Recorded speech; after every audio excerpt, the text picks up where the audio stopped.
This is it. This is the official start of the Enchanted series. I cannot wait. So let's get into the series overview, rules and exceptions, and goals of the account. Like others, I've played this game on and off for many years and made my most recent return 2 years ago. However, during this return, I really delved deep into the different challenges, game modes, and more.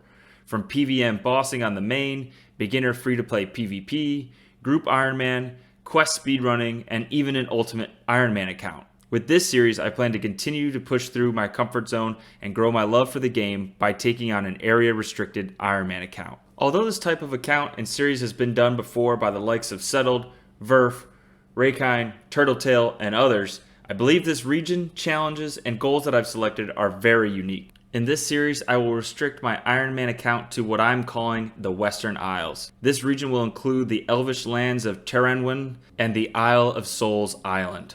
I've been conducting loads of research into this specific area and feel it will provide me with plenty of skilling, bossing, and minigame challenges for which great strategy and perseverance will be needed to overcome. Although I've been conducting research into this region, I have yet to step foot in this area on any of my accounts. I must give the nod to Turtletail, as he appears to be the first ultimate elf inhabitant of Tirannwn. While his series is similar to the one I'm setting out on, you'll see there are many differences. I want to thank Turtletail for creating a series that sparked my interest in this region and instilling hope that I may overcome this region's most difficult challenges. With that said, let's get into the rules and exceptions.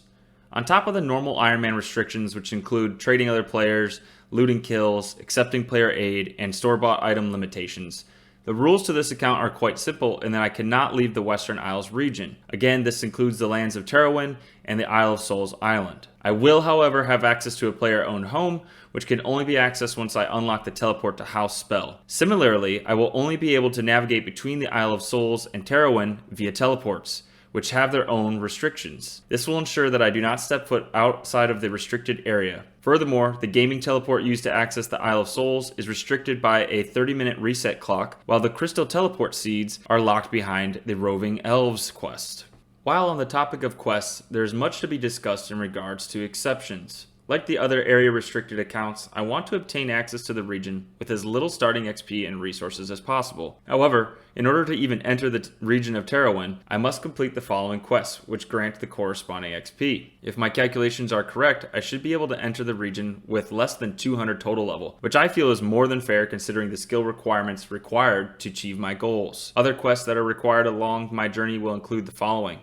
Unfortunately, each of these will require me to leave the restricted area. In order to counteract the frequent abuse of this area restriction, I will be limiting both the total number of trips and time spent on trips outside of the area, essentially creating a need to speedrun these quests to completion. Penalty for breaking these rules will be determined by the community as I progress closer to these quests. Aside from questing, the only other exception is quite broad, in that if Jagex releases new content which requires me to leave the designated area. For example, if there is substantial content deemed valuable to the account locked behind a new skill, I will be allowed to leave the region to unlock such a skill. Existing examples of this are the Druidic Ritual and Rune Mystery quests, which I will be completing before entering the region to ensure that I have herblore and rune crafting skills available. This is a very real case, as Jagex is currently pulling a new skill for 2023. Last but not least on the exceptions list are the death mechanics. For every 5 deaths, I must sacrifice one item of the community's choice. Although this may sound like a simple penalty, this will be exponentially more painful as I progress into late game PvM content. In addition, I must regain access to the region in the quickest route available while avoiding any unnecessary outside content.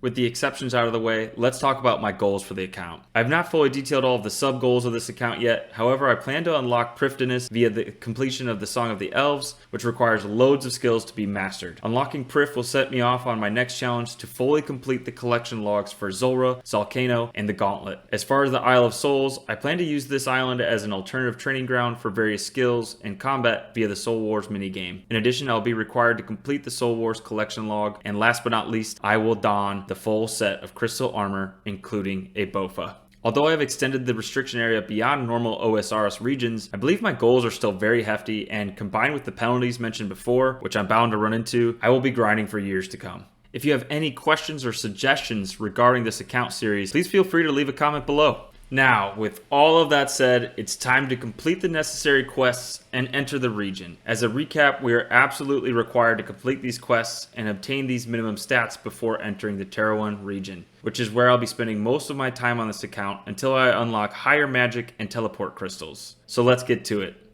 That's Druidic Ritual complete, Rune Mysteries complete, Plague City complete, Biohazard complete, and that's 56 agility and 25 range. And now for Underground Pass.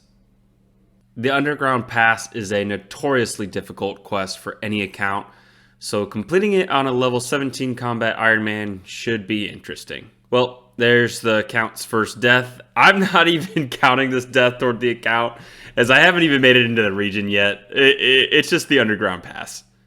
Okay, I needed to call in the main account to help with some of the bosses on this quest. And after roughly 4 hours and countless laps through the underground on both my main and the Ironman account, the deed is done. Now all I have to do is start Regicide and traverse the Underground Pass once more to officially gain access to the Tirannwn region.